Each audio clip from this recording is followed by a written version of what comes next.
Hello, Immortal News family, and welcome back to our channel. In the last 24 hours, we have received the somber news of the passing of extraordinary talents, and today's episode is dedicated to honoring their memory. Before we start, we kindly ask for your support. If this video or the legacies of these remarkable individuals have touched your life, please consider giving this video a thumbs up as a sign of respect and remembrance. Thank you. Number 5. His music told the truth, even the uncomfortable parts, and somehow made us feel seen, heard, and whole. William Finn, the composer and lyricist whose musicals dared to be deeply personal, passed away at age 73 after a long illness. With songs that made us laugh, cry, and reflect, he reshaped the landscape of American musical theater. Best known for falsettos, A New Brain, and the 25th annual Putnam County Spelling Bee, Finn wrote from the heart. His words were raw, witty, and rich with meaning. Each note carried the weight of experience, his life on stage, literally and emotionally. Raised in Massachusetts, Finn discovered music early. A guitar for his bar mitzvah lit the first spark. At Williams College, he found his true voice in composition, quickly gaining recognition for his talents. Over 5 groundbreaking decades, Finn created stories that captured complex families, unconventional love, and the beauty of imperfection. The Marvin Trilogy, In Trousers, March of the Falsettos, and Falsettoland broke new ground by giving honest voice to LGBTQ+ lives during the heart of the AIDS crisis. Its Broadway adaptation, Falsettos, earned 2 Tony Awards and remains a landmark in theater history. Finn didn't shy away from difficult truths. A New Brain turned his own near-death medical scare into a touching, hopeful musical. Spelling Bee delivered clever wordplay and heartwarming humanity, winning over budding theater fans worldwide. Beyond the stage, Finn shaped the future of musical theater. At NYU and the Barrington Stage Company's Musical Theater Lab, he mentored rising writers, encouraging them to tell their own stories with courage. Colleagues remember a man who gave generously to his craft and to others. The Barrington Stage Company honored him as a towering talent whose music and lyrics changed the landscape of musical theater. Finn lived as he wrote, truthfully, playfully, and with unmistakable empathy. His authenticity resonated across generations. He offered audiences not just entertainment, but understanding. He helped people feel less alone. He is survived by his life partner and a remarkable legacy. His songs will continue to echo in theaters and hearts around the world. Though his piano may be quiet now, William Finn's music plays on. Tributes to William Finn.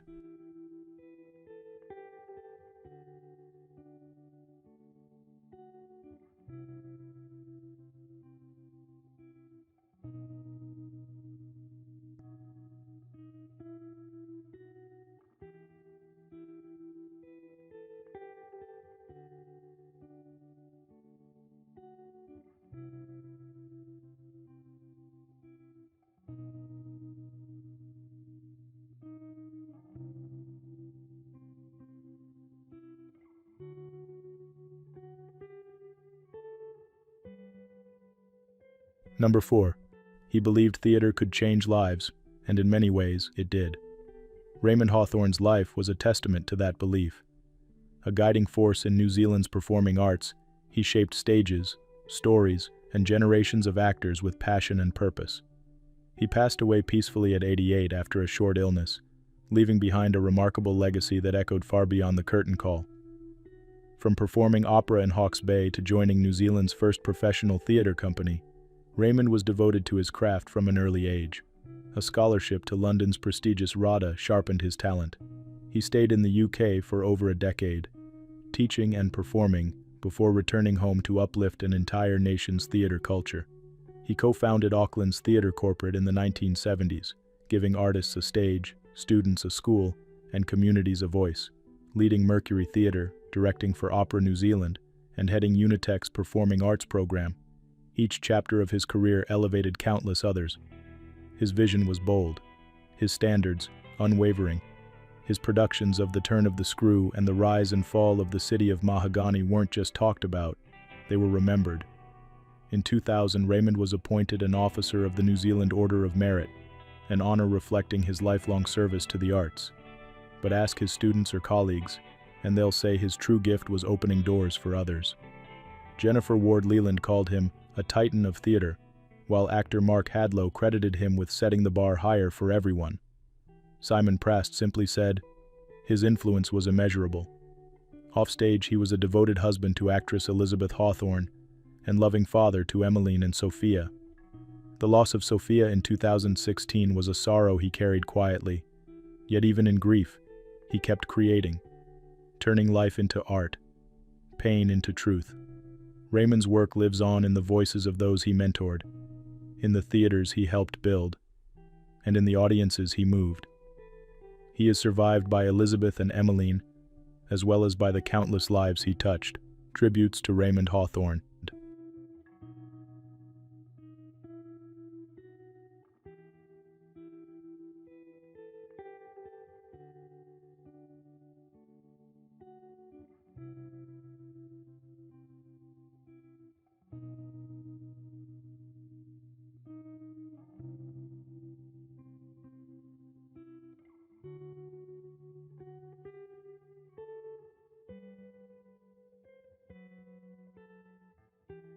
Number 3. They don't give you greatness. You have to earn it. Kenny Adams lived by those words. Through tireless work and unwavering discipline, he became one of boxing's most respected and influential trainers. Kenny passed away at age 84 after facing health challenges in recent years. His legacy in the ring, however, remains powerful. From humble beginnings in Springfield, Missouri, Kenny's journey took him from Olympic hopeful to legendary coach. He trained 34 Olympians and over 50 fighters who became world champions, a staggering record that speaks to his talent and determination. He was the first black head coach of the U.S. national boxing team. His guidance helped the 1984 Olympic squad win 9 gold medals, one of the most successful teams in Olympic boxing history. Kenny raised every standard. He introduced strength training to American boxing, a breakthrough that reshaped how fighters prepared. He demanded more from his athletes because he saw what they could become. Roy Jones Jr., Evander Holyfield, Diego Corrales, Pernell Whitaker. The list of legends he impacted is long. But it wasn't just about titles. It was about heart, focus, and respect for the craft. He retired undefeated in 22 straight world title training bouts, a feat few have matched. Even in his later years, he returned to coaching, guiding DJ Creel to an IBF title in 2018. Kenny was honored with induction into the International Boxing Hall of Fame just last year, a fitting tribute to a lifetime of excellence. Those who knew him remember his steady presence, his fierce loyalty, and his unmatched eye for talent. As one former fighter said, he didn't just build boxers, he built men. Kenny Adams leaves behind a legacy not just of medals and accolades, but of lives changed. His mark on the sport is permanent, his influence continuing through every champion who trained under his watchful eye. The world of boxing says goodbye to a coach, a mentor, and a true trailblazer. Tributes to Kenny Adams.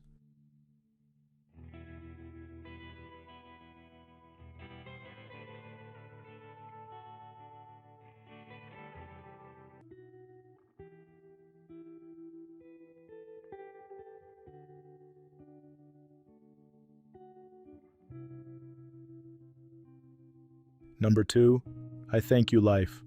I thank you, God. I thank you, family. I thank you, world. These were some of Memo del Bosque's final words, shared with quiet courage and deep love before he left us at 64. Memo wasn't just known for what he created. He was known for how he made people feel. Kind, visionary, and full of heart, he brought joy to millions across screens and inspired those lucky enough to work beside him. Over decades devoted to storytelling, Memo shaped the world of Mexican television. He gave life to unforgettable shows like Nosotros los Guapos, 100 Mexicanos Dijeron, and La Jaula. His work at Telehit helped define a generation of entertainment, led by humor, culture, and bold creativity. Behind the camera, Memo was fearless. In 2017, he faced Hodgkin's lymphoma with quiet strength. Chemotherapy, a bone marrow transplant, and finally remission, all met with his signature grace. Even when the illness returned, Memo remained thankful and strong in spirit. His legacy extends far beyond screens. He lifted up young talent, celebrated culture, and treated his team like family. Many in the industry credit him with their start, and even more remember his generosity, his laughter, and his deep love for life. Close friend and actor Omar Chaparro shared, "Memo was more than a producer. He believed in people. He believed in magic. That's why he created it." He is survived by his wife, Vika Andrade, and their children, who stood by him through every chapter. Though the loss feels heavy, the light he gave us continues to shine. Memo del Bosque leaves a world brighter, funnier, and more connected because of his vision. His spirit lives on in every story told with heart. Tributes to Memo del Bosque.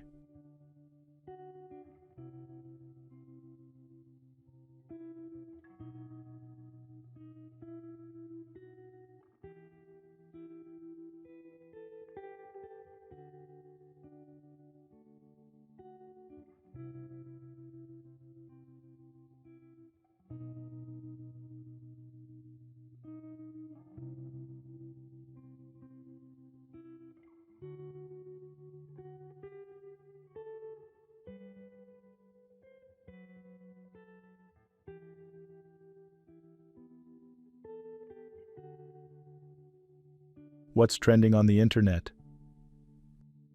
News 1. The NASCAR community is mourning the loss of Shigeaki Hattori, a former driver and championship-winning team owner who tragically passed away in a two-vehicle crash on April 5 at the age of 61.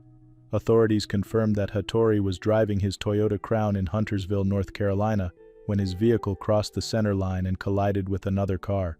He was pronounced dead at the scene. Though his life was cut short, Hattori's legacy is one of passion, perseverance, and international impact. A native of Japan, he began his career in karting before climbing the ranks in Formula racing, eventually moving to the US to chase his racing dreams. His journey took him through IndyCar and the NASCAR Craftsman Truck Series, where he later found his calling as a team owner. Under his leadership, Hattori Racing Enterprises achieved 14 Truck Series victories and captured the 2018 championship with driver Brett Moffitt. Beyond the racetrack, Hattori worked tirelessly to bridge NASCAR with his native Japan, championing international partnerships and training future mechanics. He had a light-hearted spirit and a unique sense of humor that lifted everyone around him. His team shared. NASCAR and Toyota Racing Development echoed those sentiments, honoring his enduring contributions to motorsports and the lives he touched along the way. Shigi Hattori's legacy will continue to inspire drivers, teams, and fans on both sides of the Pacific. His dream, drive, and kindness will never be forgotten. News 2. Rescue efforts continue in the Dominican Republic after the tragic roof collapse of the Jet Set nightclub in Santo Domingo, which claimed the lives of at least 44 people and injured over 150. The incident occurred early Tuesday during a live performance by beloved merengue artist Ruby Perez. Among the victims were former Major League Baseball pitcher Octavio Dotel and Montecristi Governor Nelcy Cruz, whose passing has deeply impacted the nation. President Luis Abinader has declared 3 days of national mourning and emphasized that saving lives remains the top priority. Emergency services swiftly responded, with over 146 ambulance transfers reported, and more than 138 individuals rescued from the rubble. Search and rescue teams continue working tirelessly, with hopes that more survivors will be found. Despite the tragedy, moments of courage have emerged. Ruby Perez, buried in debris, began singing so that rescuers could locate him. He survived and is now in stable condition. His saxophonist, however, did not make it. Tributes continue to pour in across social media, honoring the lives lost. Sports Minister Kelvin Cruz remembered Dotel's lasting legacy in Dominican baseball, while the Minister of Culture praised Cruz's dedication to her community. The nightclub owners have pledged full cooperation with authorities, and an investigation is underway to determine the cause of the collapse. As the nation mourns, communities are standing together in support, with messages of strength and unity echoing from leaders and loved ones across the country. News 3. Two Texas teens, Brinley Ferris and Hannah Zabreski, both 18, tragically lost their lives on April 3 while on their way to visit Urshan University, a Christian college in Missouri. They were traveling with 16-year-old Bella Cashin when their vehicle hydroplaned on a wet Oklahoma highway, crossing into oncoming traffic and causing a 5-car crash. Authorities cited heavy rain and unsafe speed for road conditions as contributing factors. Both Brinley and Hannah were pronounced dead at the scene. Bella was transported to a Texas hospital in serious condition and is now reported to be stable. Another driver, 63-year-old Judy Drott, was also seriously injured. Urshan University shared a heartfelt tribute, expressing sorrow and offering prayers for the girls and their families. Though Brinley and Hannah were not yet students, the school said they looked forward to welcoming them and mourned their loss deeply. Local community members and church families are rallying around the victims' loved ones. A GoFundMe organized by Victory Life Church described Brinley as a precious soul who made a lasting impact. Public Information Officer Mark Southall reflected, "They had a bright future. A mistake took 2 lives way too early." In the face of tragedy, messages of support, love, and faith continue to pour in, honoring the girls' lives and reminding everyone to cherish each moment. News 4. A Texas mother is being remembered as a hero after she lost her life trying to help a stranger in need. Taylor Ross, 31, was tragically killed on March 29 while checking on a hit-and-run victim on the Gulf Freeway in Houston.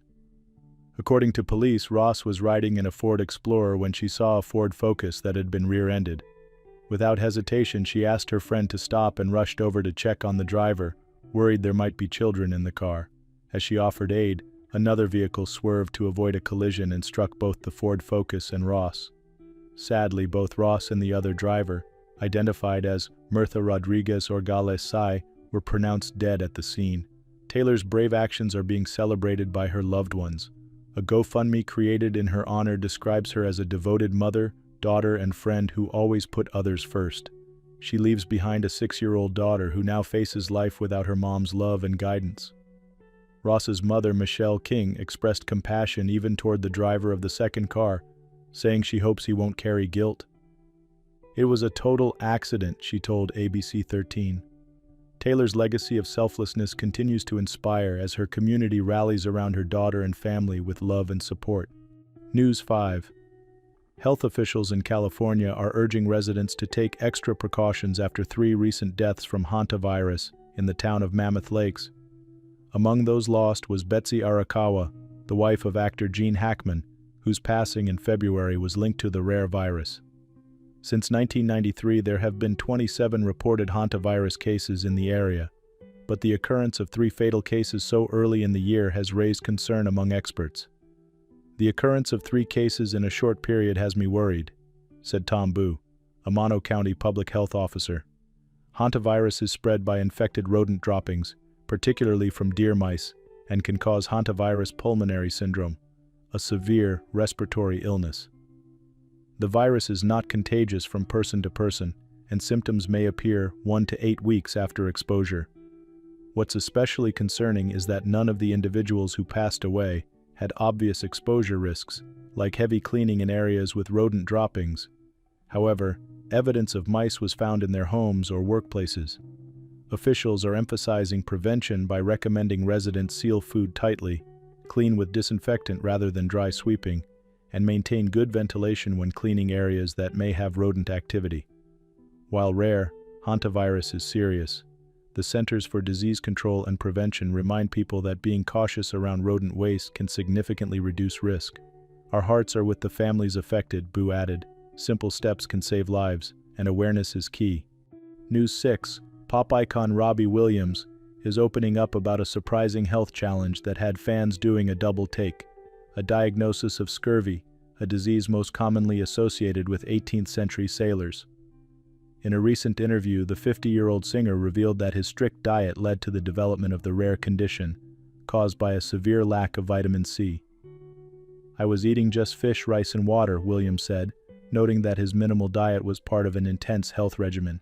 "It felt like my body was shutting down." Scurvy, sometimes dubbed pirate's disease, can result in fatigue, gum disease, and joint pain if left untreated. Fortunately, once doctors identified the issue, the former Take That member was able to recover with proper medical guidance and nutritional support.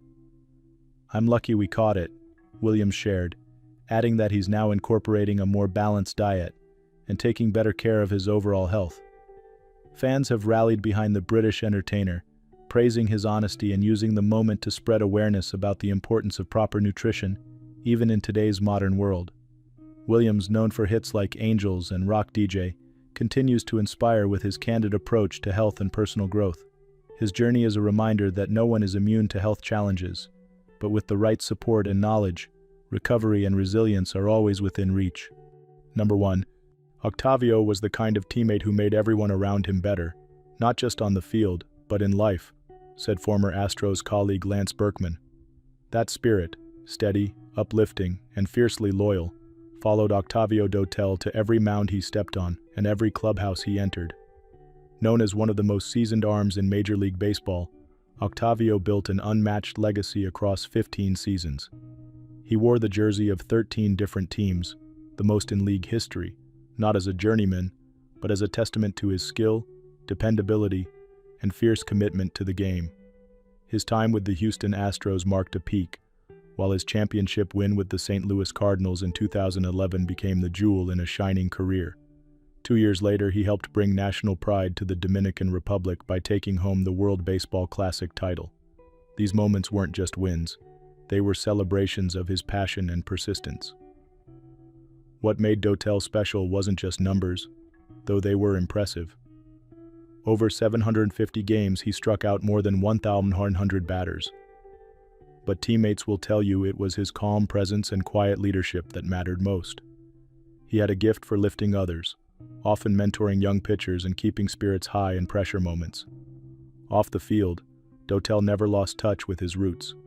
He remained deeply tied to his hometown of Santo Domingo, where he gave back often and stayed close to the pulse of his community. At 51, Octavio Dotel's life was cut short in a heartbreaking tragedy. The roof collapse at Jet Set nightclub in Santo Domingo took over 30 lives. Dotel was injured but tragically passed away while being transported to the hospital. The news shook the baseball world and left a deep sadness across the sports community. He leaves behind his wife Maciel and their children, Eduardo and Nicole, along with countless fans who admired him from the stands and at home. His journey, marked by grit, grace, and greatness, will be carried forward by all who knew him. Tributes to Octavio Dotel.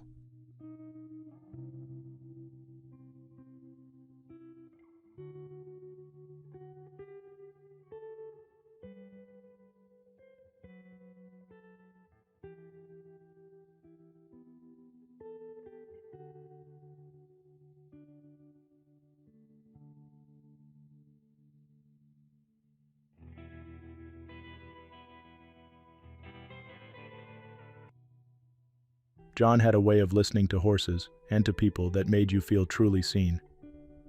At 72, John St. Ryan passed away from a heart attack,